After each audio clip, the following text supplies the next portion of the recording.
Today's episode of the How to Trade Stocks and Options podcast is powered by FinClub and their artificially intelligent stock picks. With nearly 90% accuracy for the first half of the year, you'd be crazy not to try FinClub stock picks while you can. I mean, before they get bought out by one of the big Wall Street banks, because their technology really is that good. So head on over to tryfinclub.com to get nearly $1,500 in bonuses just for starting your free 2-week trial. So join the club, the Fin Club, to get nearly $1,500 in bonuses just for starting your free 2-week trial at tryfinclub.com. That's tryfinclub.com.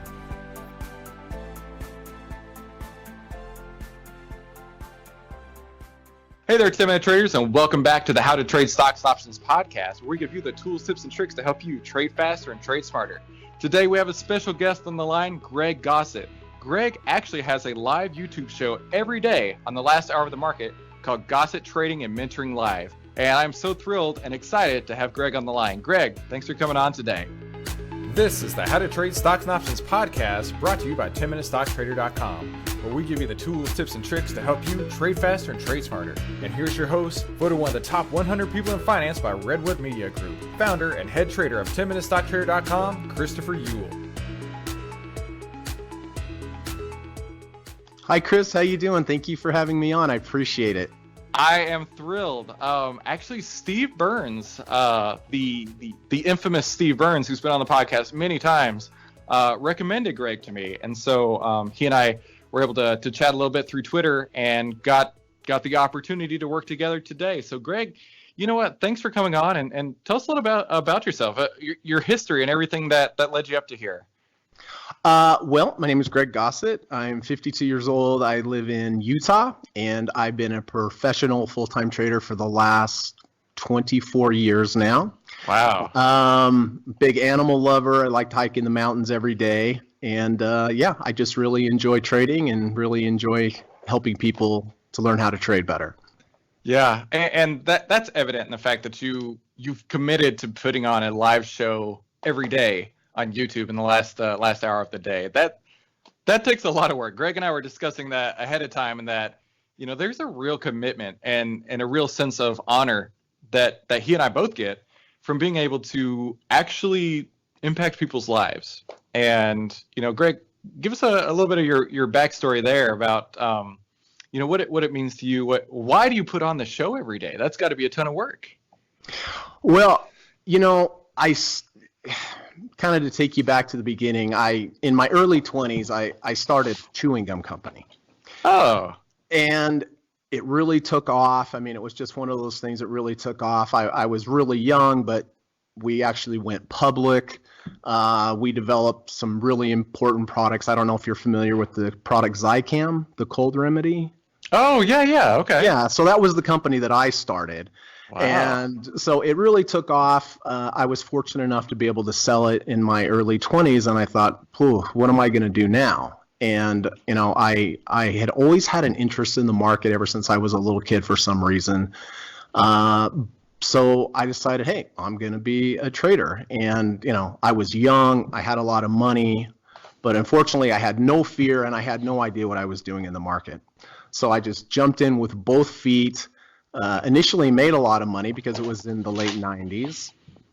And then we had 2000 come along, and I found out that I really wasn't such a great trader, you know, when I lost a massive amount of money. And so I had to decide, do I want to continue with this trading thing? And I decided, yeah, I do, but I really am going to have to learn how to do it, not just I was gambling for the first 4 years of my trading career. So what I did is I went out and I hired, you know, some well-known traders, authors, and I studied with them each one-on-one because I really wanted to learn their approach. I knew they knew what they were doing. And so I went out, I hired 4 different well-known traders that really taught me how to trade in different market environments. And, you know, that helped out immensely. I learned so much. And, you know, at the beginning of this year, I decided, you know what, I've learned so much. I've put all these methodologies together, and I want to start a channel, and I want to go out and I want to help people because I need it. I wish there would have been something like that when I was just starting out, right? Learn some real good basic trading principles, some psychology principles. And that's why I started the Gossett Trading and Mentoring Live on YouTube. And it's wonderful. I mean, I help people every day. They ask me questions. They see my trades in real time. And as I was telling you before the show, my intent was to go out, teach people good principles, but the unintended consequence of what happened is I've never traded better in my life because I'm teaching specifically every day, step by step, good trading principles, psychological principles, and I didn't expect this, but it's helped me immensely with my trading results. Yeah, I've had a similar result as well, that I've never traded any better than having started the podcast and learning from all these other people, taking all their feedback and really, putting myself out there, kind of like you're doing, and holding myself accountable to more than just myself, right? I heard somebody say, I've had Katino Mobley on the show before. He used to play in the NBA, and he had put on his Instagram one day, he's like, we tell our children to act a certain way in their best interest, but we don't act that way even in our own interest. We care more about for others than we do for ourselves, is what I'm trying to get at, right? Yes. And so when you start holding yourself accountable, then how can I put it this way, right? Like, let's say that my child had a bad habit and I saw his bad habit every day, and I'd say, stop doing that bad habit. Yet in the meantime, I still have the bad habit and I'm doing it in the background without him knowing. That's kind of the same thing. Stop doing that bad trading habit. And then, I'm on the other side of, nobody's noticing, so I'm going to continue to do my bad trading habit. Yes. Exactly. But when you do it live, you can't do that. Exactly. Right. Yeah. You're trying to set a good example for your students, and it ends up helping you as well. Yeah, no doubt. And being able to be able to impact people's lives is so humbling to me. When you have the people reach out and say, hey, I just downloaded and listened to all of your episodes. I'm going to drive for the next 6 hours and I've got your podcast all loaded up. That kind of stuff is really humbling. And the fact that people would actually take the time to put me or you or someone else in their headphones, that takes a lot of trust. It takes a lot of importance and a lot of respect. And, we got to live up to that. We have to deliver what the people came for. Absolutely. And I feel honored that they're trying to improve themselves by going out and listening to these things, whether it's you or me or anyone else. They're taking the time and they're investing in themselves to try to improve their trading results, because trading is a tough gig. You know what I mean? Trading is a tough gig. You can feel like a genius one day and like a complete idiot the next, if you push the wrong button. Absolutely correct. Yep. So what are a few of the things that you've learned along the way that maybe the podcast audience could really benefit from hearing? And it's probably something you've covered on your show, but to bring to a different audience, what are some of the few things that Gregg really considers super important whenever he's out there trading? So, and I talk about this ad nauseum on my live stream, but I do it because it's so important. But when you distill trading down, really the only thing that you have any control over is when you buy or sell something, and how many shares or how many contracts, the position size. That's really all the only control you have. After that, it's in the market's hands, right? So to me, position sizing is the most important aspect of trading, because learning to trade is a skill, in that you have to learn the technicals if you're a technical trader, but that's kind of 101. After a while, you get that. The real challenges in trading are the emotional challenges, right? The fear and the greed, missing out, leaving money on the table, all these emotions. And your emotions are triggered by essentially how large your position size is. So using a proper position size that's meaningful to you, but is not going to destabilize you. When people become destabilized, whether they're making a ton of money or they're losing a ton of money, that is when they make the worst decisions. That's when they make the bad trades. That's when people blow up, when they try to call a bottom. My approach to trading is consistent, using appropriate position sizes. So you're not getting the highs, you're not getting the lows, and so that you can trade your process correctly. If you have too large of a position size, you're just not going to trade it correctly. You need to let it play out. So, in my opinion, position size, whether you're beginner or advanced, is just the most important part to keep you from becoming destabilized so that you can trade your plan correctly. That makes so much sense. I'm really glad you brought that up. Some of my worst trades were my biggest trades. It's ironic how that works out, right? Your little trades never, your little trades never win enough, and your big trades never lose enough. They just continue to go off a cliff. It seems like. Yes. I've told this story before, but I actually lost 2/3 of my account in the first 60 days of trading. And Greg and I were talking before that people don't come to listen about like the wins I had. Like, oh, I made $18,000 today. I'm so awesome. You should do everything I tell you to do. No, people come and watch Greg and watch people like myself because we're humble enough to really tell the truth of what's going on and to tell you, I lost $18,000 today. I don't want you to do that. And here's what I learned. And hopefully you can learn that so you don't have to make the mistake. And if you do, maybe it'll cost you 180 instead of 18,000, whatever the case is. 100%. I mean, it is so true. But the key, like you just said, is whether or not they're going to learn from other people's mistakes, or if they're going to have to really hit rock bottom themselves before they, all the cliches about trading, before they go, oh, those are right, I should have listened to those. And so, learn from people who have had the mistakes. Don't make them yourself. I mean, you can learn from other people, or you can learn from the school of hard knocks in trading. And if there's new traders out there, please listen to what we say.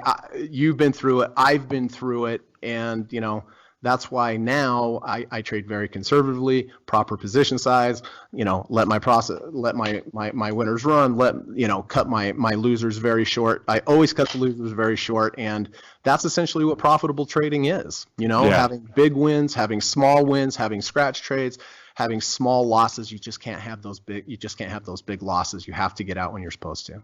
Right. In fact, you reminded me of something that I've seen Steve Burns talk about several times, that a trade should either end in a big win, a small win, a scratch, or a small loss. There should never be a big loss. That's right. And it's really funny because it seems like Steve showed up long after I needed to know about this whole like small loss scenario.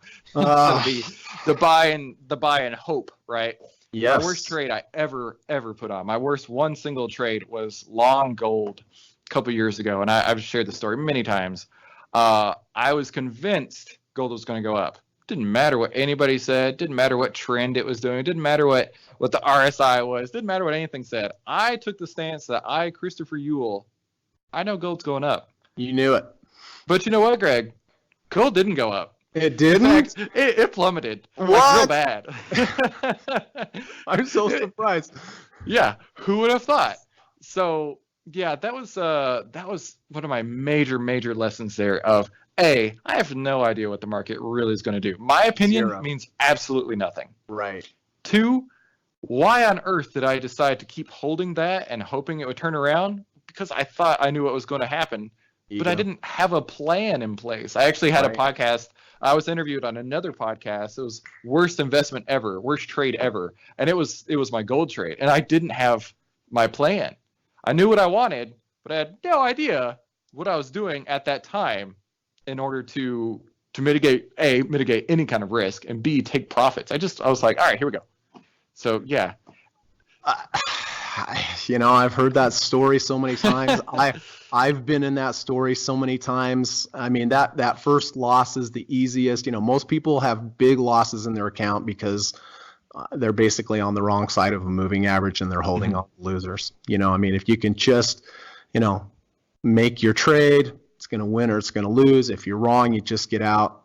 That's it. But yeah, it's unfortunate. You have to be egoless. You have to not have any preconceived ideas of where the market's going to go. You just have to put on the trade. If it goes your way, great. Maybe play some offense with it. But if it goes against you, immediately play defense. I mean, I like to phase out of trades as they move my way. That's the offensive part of my trading. And if they go against me that quick, I'm out. That's smart. That's some great wisdom there. And that's just not knowledge. That's actually wisdom, right? There's a difference between the two. There's knowing to cross the street, and then there's knowing to look both ways when you cross the street, Right. Yeah. Right. Exactly. Yeah. So, exactly. Man, just going back to position size, having plans, managing risk of that nature. I just wish that somebody had told me that sooner, because I had seen a lot of traders. I'm not joking when I say this, but like some of my mentors, some of the people I learned from say, you know what, you got to let your losers run because eventually they'll turn back around. What? And yeah, I know, contrary to a lot of people, and that's who I learned from. And so that's what I was like, all right, well, I'll just let it run. But I've learned a lot since then. Let's put it that way. And I hope that the audience has been able to learn a lot since then. And that's why I share my losses. Yeah, I think it's a good policy to share your losses. You know what I mean? It humbles you. It shows you that you don't know everything and that each trade is basically a coin flip. But yes, I wish somebody would have taught me these things when I was young. It would have literally saved a fortune of money. Yeah. And they're so simple. So, it's so funny too, right? You think about how it can be so simple. Once you remove the ego, the hope, the greed, the fear, it really can be that simple. And I know that's a lot of what Steve puts in his books is have a plan, removing emotionality, calm trader wins the day, things of that nature. Right. But really trading is such a mental, like the game is between your ears, right? The game is not what button to push. Any idiot can push a button. Right. But knowing what to do in what scenario, just like boiling it down like to accounting, right? If it needs to be a debit, it's a debit. And so you make it a debit. If you are wrong the first time, you say, oh, okay, well, let me change it from a credit to a debit. I've learned my lesson. Now I'll always make it a debit. That's right. But when it's something, with the trading, like the greed and the fear, there's the, well, I'll give it a little bit longer. It's a little bit past what I'd like to lose. Maybe I'll do a little this, a little of that. And then before you know it, you're losing sleep at night. You're wondering what on earth you were doing, or at least that's been my experiences. So yeah, it's so strange how trading is its own game. Well, that's why I said earlier that position size I think is the most important, because the position size is going to determine how stubborn you're going to be and how much emotions you're going to have in the trade. Because like you said, it's between your ears, the fear and the greed, and that all stems from position size. And I say this too all the time on the podcast, but in order to become a good trader, you need experience. Without a doubt. You need years of experience. But in order to get experience, you have to be in the game, right? Mm-hmm. And in order to stay in the game, you need to keep your money. Mm-hmm. And in order to keep your money, you can't blow up, right? So that's why so many people get into trading. They blow out in 6 months or 9 months because, one, they position size too large, for sure. They held on to losses. They blew up their account. How are they ever going to become skilled traders with experience if they can't stay in the game? So, at the very least, to become a good trader, stay in the game. You have to position size correctly so you have time under your belt of learning how to trade. And you can only do that if you position size conservatively and consistently. That's when you get years and years of experience. But if you come rushing in like I did when I was in my early 20s with huge position sizes and no fear, you're never going to get the experience of becoming a good trader. Yeah. And part of that too is when you have those early wins, they really build you up psychologically, right? Sure. I was working with a client of mine, and he put on big trade, like trades that I couldn't even fathom putting on. Yeah. And he's like, "This is it, man. I know it's going to go to 55." And I'm like, "Holy crap. That's a lot of money you're putting in there." And he's like, "No, it's going there." And when it doesn't, he's like, "Well, I don't know what to do." And I'm like, "Well, you shouldn't have put it on in the first place. You should have been a third of that or a lot less." Exactly. So, yeah. But then again, on the flip side of that, he's had huge wins, right?